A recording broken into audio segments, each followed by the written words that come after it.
Welcome to Carlos in the kitchen.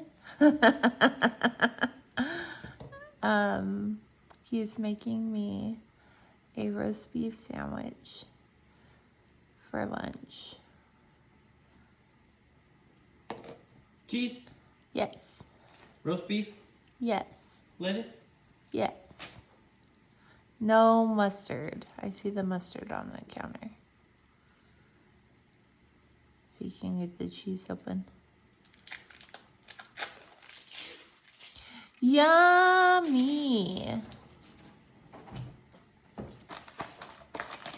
How many slices of roast beef? 3, please. I don't know why this roast beef is so wet.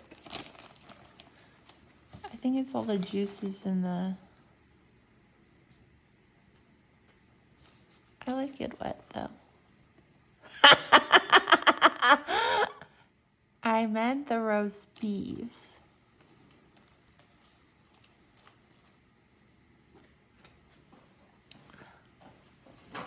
You are the only person I've seen dry their roast beef before they put it in a sandwich. I don't mind it, but this is like dripping wet.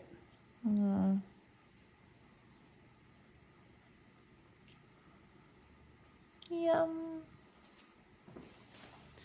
And we got fresh lettuce from our neighbors that we're using in our sandwiches today. One day we should try growing lettuce. Is that it? Yeah. Salt, pepper? No. Look at that delicious sandwich. Okay, bye.